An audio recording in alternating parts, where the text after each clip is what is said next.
Indian national കോൺഗ്രസിൻ്റെ അഖിലേന്ത്യാ ആസ്ഥാനമായിട്ടുള്ള AICC ഓഫീസിൽ വെച്ച് ഈ വർഷം സ്വാതന്ത്ര്യദിന പരിപാടികൾ അവർ ആചരിച്ചു.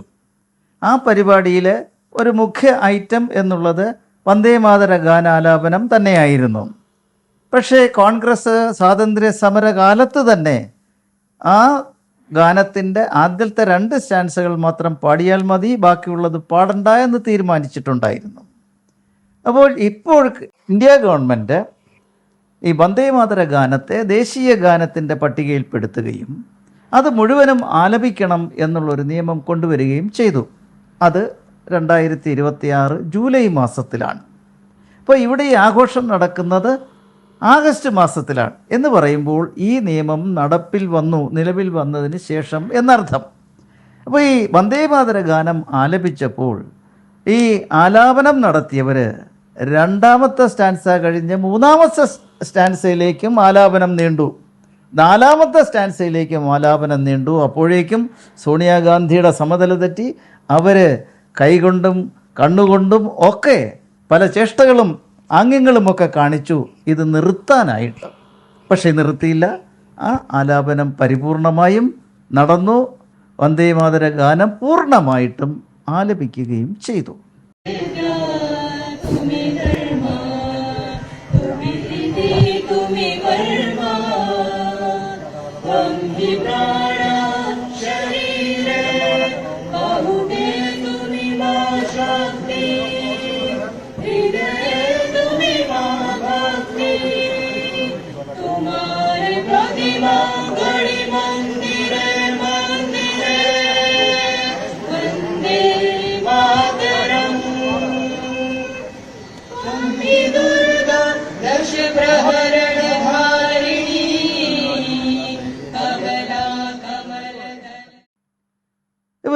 സോണിയാഗാന്ധിയുടെ ഈ ആലാപനം നിർത്തുന്നതിനുള്ള ഈ ചേഷ്ടകൾ അത് വന്ദേമാതര ഗാനത്തെ അവഹേളിക്കുകയാണ് എന്നുള്ളതൊരു വസ്തുതയാണ്. കാരണം ഈ വന്ദേമാതര ഗാനം അതേപോലെ ദേശീയ ജനഗണമന ഇതൊക്കെ ആലപിക്കുമ്പോൾ അതിനെ തടസ്സപ്പെടുത്തുകയൊക്കെ ചെയ്യുന്നത് കുറ്റകരമാണ്. 3 വർഷം വരെ ശിക്ഷിക്കാവുന്ന കുറ്റമാണ്. അപ്രകാരം 3 വർഷം വരെ ശിക്ഷിക്കാവുന്ന ഒരു കുറ്റകൃത്യമാണ് സോണിയാഗാന്ധി ഇവിടെ ചെയ്തത്. അത് ഇങ്ങനെ കോൺഗ്രസ് വെട്ടിലായി. ഇപ്പോൾ കോൺഗ്രസ്സിന് എങ്ങനെയെങ്കിലും സോണിയാഗാന്ധിയെ രക്ഷിക്കണമല്ലോ, അതിന് ഒരു പുതിയ പദ്ധതി കൊണ്ടുവന്നു. ശ്രീ ജയറാം രമേശ് എന്ന് പറയുന്ന കോൺഗ്രസിൻ്റെ ഒരു വലിയ നേതാവ്, വക്താവൊക്കെയാണ് അദ്ദേഹം പറഞ്ഞു, സോണിയാഗാന്ധി ഈ വന്ദേമാതര ഗാനാലാപനത്തെ എതിർക്കുകയോ ഇൻറപ്റ്റ് ചെയ്യുകയോ നിർത്താൻ ആവശ്യപ്പെടുകയോ ചെയ്തിട്ടില്ല. സോണിയാഗാന്ധി കാണിച്ച കൈക്രിയകൾ അത് വെറും മുദ്രകളാണ്. അതായത് പ്രായാധിക്യം ചെന്ന കോൺഗ്രസിൻ്റെ അഖിലേന്ത്യാ പ്രസിഡൻ്റായിട്ടുള്ള മല്ലികാർജുൻ ഖാർഗെക്ക് ഇരിക്കാൻ വേണ്ടി ഒരു കസേര കൊണ്ടുവരാനുള്ള ഒരു മുദ്രയായിരുന്നു അത്, ഒരു കസേര മുദ്രയായിരുന്നു അതെന്നാണ് നമ്മുടെ ഈ ജയറാം രമേശ് നമ്മെ പഠിപ്പിക്കുന്നത്.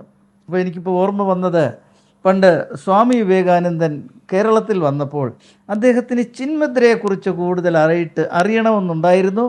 അങ്ങനെ അദ്ദേഹം ചട്ടമ്പി സ്വാമികളുമായിട്ട് സംസാരിക്കുന്ന സമയത്ത് ഈ ഒരു ആവശ്യം മുന്നോട്ട് വച്ചു. ചട്ടമ്പി സ്വാമി തിരുവടികൾ ഈ സ്വാമി വിവേകാനന്ദന് ചിന്മുദ്രയുടെ സകല പ്രാധാന്യങ്ങളും എല്ലാം വിവരിച്ചു കൊടുത്തു എന്നുള്ളതൊരു ചരിത്ര വസ്തുതയാണ്. അപ്പം അതുപോലെ ഇവിടുത്തെ ഭാരതത്തിലെ ജനങ്ങൾക്ക് സോണിയാഗാന്ധി കാണിച്ച ഈ മുദ്ര എന്തെന്ന് മനസ്സിലായിട്ടില്ലായിരുന്നു. അവർ തെറ്റിദ്ധരിക്കുകയും ചെയ്തിരുന്നു, ഇത് പാർട്ടിനെ തടസ്സപ്പെടുത്തുകയായിരുന്നു എന്ന് തെറ്റിദ്ധരിക്കുകയും ചെയ്തു. അതൊഴിവാക്കേണ്ടത് കോൺഗ്രസിൻ്റെ ഒരു കടമയാണ്. അങ്ങനെ ജയറാം രമേശ് ഇത് സോണിയാഗാന്ധി കാണിച്ചൊരു മുദ്രയാണ്, കസേര കൊണ്ടുവരാനുള്ളൊരു മുദ്ര, അതായത് ഒരു കസേര മുദ്രയാണ്, അല്ലാതെ ഇൻട്രപ്ഷൻ അല്ല, തടസ്സപ്പെടുത്തലല്ല എന്നാണ് അദ്ദേഹം പറയുന്നത്. നമുക്കറിയാം നമ്മുടെ ഈ ആധ്യാത്മിക മേഖലകളിൽ സാധനാ പദ്ധതികളിൽ മുദ്രകൾ കാണിക്കാറുണ്ട്.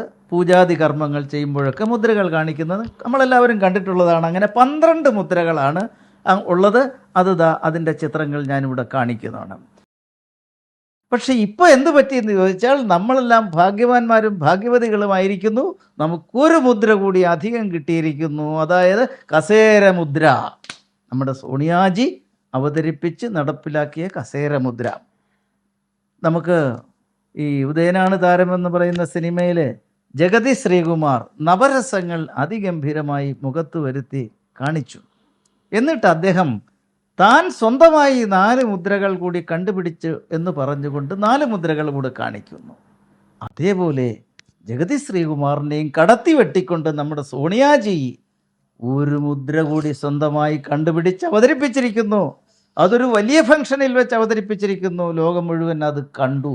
അങ്ങനെ ഭാരതത്തിന് 12 മുദ്രകളുടെ കൂട്ടത്തിൽ 13ാമതൊരു മുദ്ര കൂടി തന്ന് നമ്മളെയൊക്കെ അനുഗ്രഹിച്ച സോണിയാജിക്ക് എൻ്റെയും ഈ നാടിൻ്റെയും ഹൃദയം നിറഞ്ഞ ആശംസകൾ നേരുന്നു. അതിനോടുള്ള ഞങ്ങളുടെ നന്ദിയും കടപ്പാടും രേഖപ്പെടുത്തുകയും ചെയ്യുന്നു.